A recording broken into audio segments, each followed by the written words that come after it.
Yeah, it's got, the beginning has some massive subsonic bass, and it's just like, yeah. So watch It's a out. woofer workout. Yeah, because you're probably playing it really Subs loud. would do the same, have the same issue. Yeah. They'd be moving like crazy.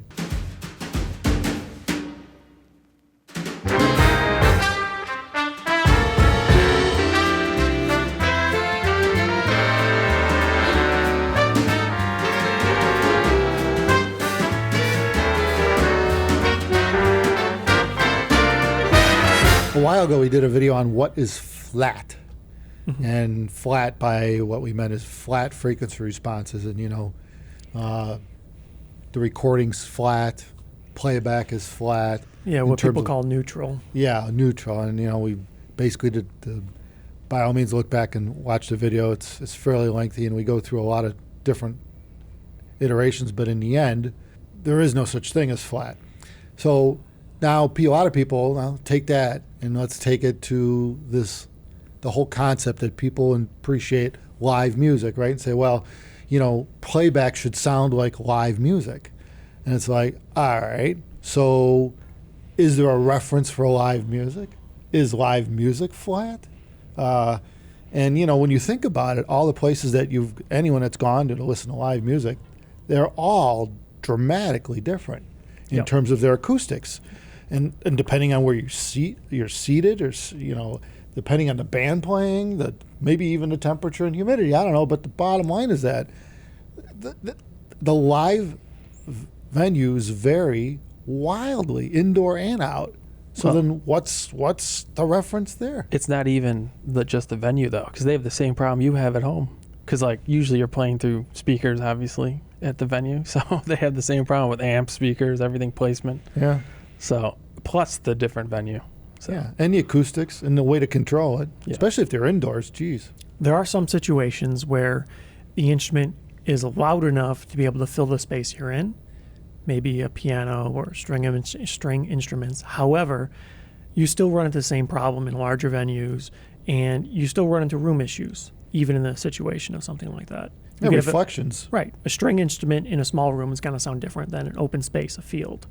And there's even differences within that. You could have small differences in outdoor spaces based on what your surroundings are, whether or not you have grass or dirt or sand or things like that, whether there's structures, buildings, trees.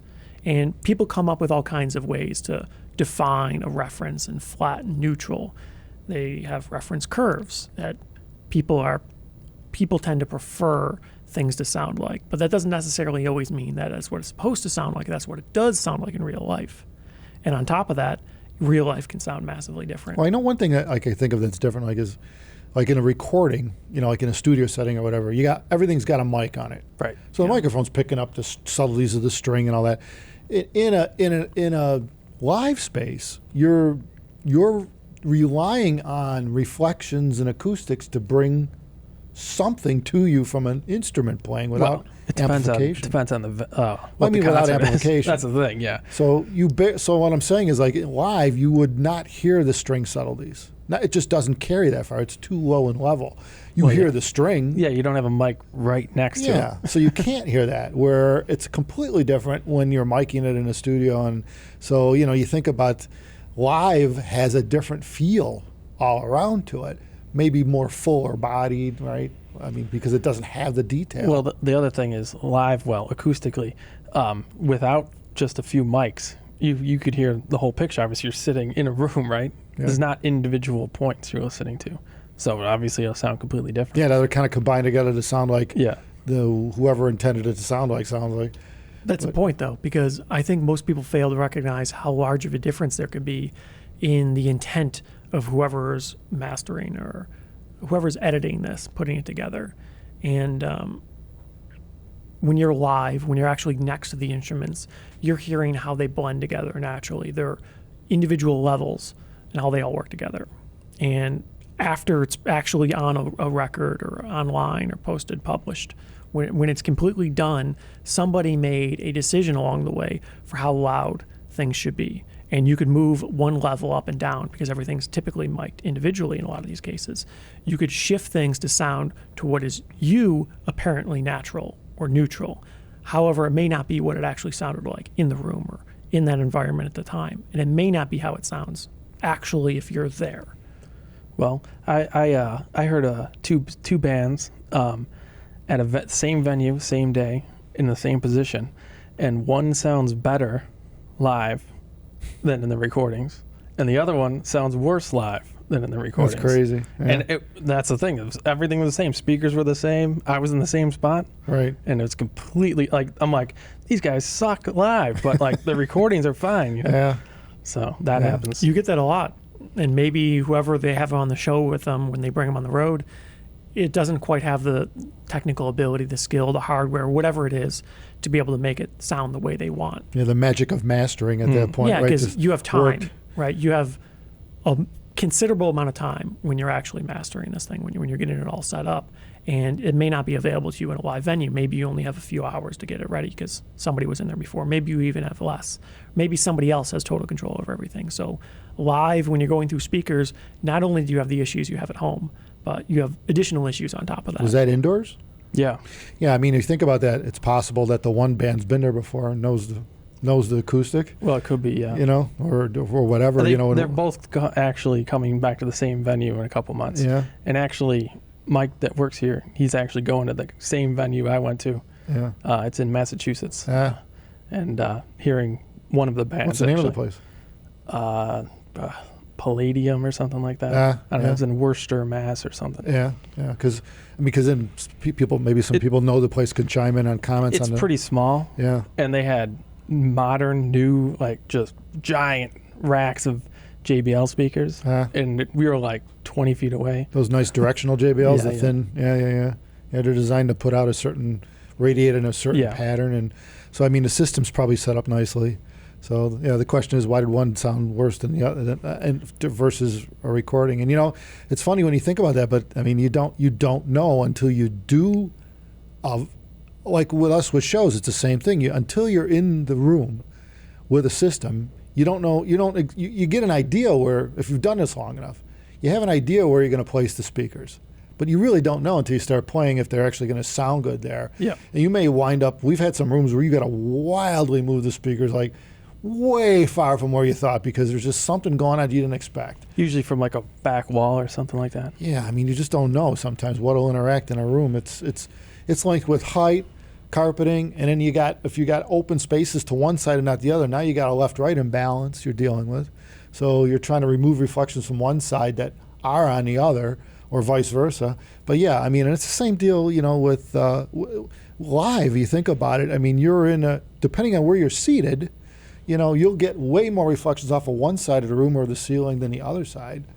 And especially in an indoor where it's designed to amplify the instruments, it's designed to force the acoustic out your way, it can't possibly do it evenly across the entire room. Well, in my case, though, the room didn't really matter because we were so close to the speakers that Yeah. it didn't. I mean, Right. like, I could almost touch them. It was near field. Yeah, Yeah. and very loud. Yeah. But that's the thing; they were using the same equipment, and the band I preferred live, I never even heard their music before. It was so good. I bought the album Yeah. when I got home, Yeah. Cool. and it sounds very similar. On their, well, I got the LP, but I'm assuming the CD would sound the same. What's It sounds the band? similar to the live. The trouble is when you have a venue like that, flat in does not equal flat out. And this is the case with anything. It's just a question of whether or not you want to talk in absolutes. And generally speaking, if you want flat out, some distortion needs to occur on the way in, some adjustment. And there's going to be, of course, different bands, different people that are more capable and understanding of how to achieve the desired sound in a variable venue. And other people, well, they don't care. They don't have the time. They'd have to It's train. not You'd about- have to train yourself. If You spend a lot of on time. if you're on the source end, yeah, you've got to Experience. understand. You got to understand. You got to really take the time to understand what you're playing, how it results at the other side of the things, on the playback side right. of it. You really got to. The trick here is because it requires some degree of experience to be able to get the sound you're looking for in a variable venue. Some people do this, some people don't, and you don't get a flat, consistent sound from all different venues from the same artist. And this tends to mean that you don't really have an absolute reference if you go to one concert you don't really know how they sound live. You know how they sounded live then, that day, but that doesn't necessarily mean that's how the instruments sound. That's how the people sound. There's a good chance that like some bands are better at playing outdoors. Yeah. Maybe they play outdoors so much that they don't deal with acoustics. You're just used to. And now you take, just raw, you could go raw outside, and there's just so much space that, you're not really, you're not resonating a room. Now you put that same band indoors and it's like, Jesus, just way too much energy. But on that album, I think it's the first track. If anybody has a well-used 40-year-old pair of DM2000 they're playing it back on. Yeah, it's got, the beginning has some massive subsonic bass, and it's just like, yeah. So watch out. It's a woofer workout. Yeah, because you're probably playing it really the subs loud. would do the same, have the same issue. Yeah. They'd be moving like crazy. It's not ideal. No. Usually they wipe that out. Yeah, it's kind of scary. It's like, lower the volume a little bit. Yeah, I hear you. Well, I don't know if we really like. I know, a little food for thought, I guess you would say. I guess, yeah, It's a complex subject. Because it's funny, you hear that, you got to compare to live, and I'm like, well, okay, well, what exactly does that mean? You have to be like, live 1976, this exact venue. You got to be more specific. Well, yes, nobody has a response curve for that, though. Yeah, and I could see, like, if you're on the stage with the band or near the stage and, you're not going through amplification, that to listen to each instrument live is certainly interesting. It's something that everyone should have a reference to, I think. What does a stand-up bass sound like 5 feet away, or any instrument, or a horn 20 feet away, I mean, some of those instruments are, I mean, when you see, like, I remember back in the day when you guys were younger, you go see the school band, Oh, yeah. Anyway, it's amazing how loud some of these instruments are in a simple auditorium in a high school setting. Yeah. It's I guess it helps if you were in a band. You definitely know. Yeah. There's people right next to you playing instruments. So I mean, they seem diminutive from a distance. Like you look at them and say, how loud could that drum be? And then whoa, it's like boom, the whole room just goes off. And it's crazy how.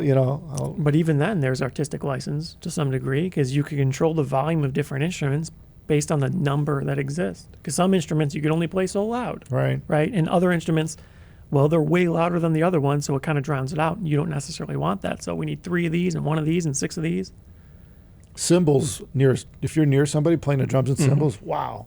Pretty Those loud. things play freaking loud. Well, if you're going for it. Yeah. I mean, nothing like on a recording. Like they got to dumb that down on a recording. You've got to lower that level. It would blow speakers up if you tried to do that. That amount of dynamic ranges is nuts on the real instrument.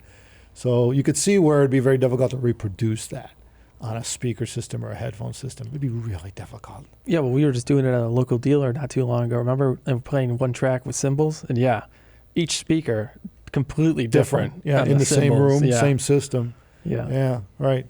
Yeah, we were looking for decay. Yeah. And some are obviously better than others with that. Some have no decay. You just hear the initial tss, and that's it. And others will go out into 3-4 seconds. Same recording. So it's that's the way it works. But acoustics have a lot to do with that too. So and again, I think you lose a lot of that in live. You wouldn't get that kind of decay. Not at a distance. It's not possible. The levels, that acoustic level at that point where a string's decaying or the drum skin's rolling out, is too low to make it to any distance. And if you were sitting close enough to the speaker where that wouldn't matter, then it'd be too loud and you'd blow your ears out anyway. So yeah, so I would imagine that the lesson learned is that in an actual recording or a studio setting, there's a lot more information on each individual instrument than you can get live. Mm-hmm. So there are Usually pluses and minuses to both. But I don't know if I'd say that live could actually be considered a reference tool probably for not playback. Really. I think it's a good, useful metric. It's a good data point to have. But generally speaking, that doesn't mean that's how it's going to sound on the recording. And most recordings, people are going to intrinsically shoot for a compressed dynamic range. And people complain about this, and there's certainly merits there, but it makes sense to some degree that there's going to be some compression because real life can be exceedingly dynamic. And it could be to the point where it's problematic, where people think nothing's playing, there's nothing there. We've had this comment many times, actually, at shows. People think it's not playing, but it is. It's just very quiet. Then they turn the volume up, and whatever classical or something that they're playing back then gets super loud, and now it's way too loud. It overpowers them, right? So it's trouble. If you try to seek the dynamic range you experience in everyday life, you could run into issues. Well, it just doesn't. It's not really possible. It's impractical. You know? to achieve that. Dynamic, And- that type of dynamic range is extremely difficult to reproduce. Right. Well, depending on what you're recording, especially if you're recording like a rocket launch, 180 dB or whatever, that would be hard to reproduce. Impossible. well, you need it's a rocket. achievable. That's one It way. would take a lot. Yeah. Yeah. So there you go. Something to think about. Something to think about. Yeah. Yeah. So that because you see that a lot where these ideas just keep being conveyed over the years. It seems reasonable People enough, tell right? stories and, you got to Right. know what live sounds like. And it's like, well, yeah, but okay. How does that equate? Like almost anything in life, once you start to get in a little bit more, you tend to realize how little you know. And it makes everything very complex, Yeah. right? Just keeps Usually getting- there isn't a great answer. It's a rainbow. Yeah, especially in audio and music, things aren't as simple as they appear. They never are. Right. Thank you, everybody, for watching. Thumbs us up if you like this content. We just hit 13,000 subscribers. Yeah. Looking forward to hitting 20,000 soon. There you go. Yeah, so make sure you hit the subscribe. Mm-hmm. We want more subscribers so people realize who we are Yep. and what we do. Something like that. We're just trying to bring music to people. Mm. That's what we do. Been doing it for decades. Trying to make people think. Yeah, think and listen. Okay. Listen. You can listen while you think. Exactly. Or can you think while you listen? I think you could do both. Mhm. Although some people prefer to do one or the other. Mhm. I don't blame them. Take care, everyone.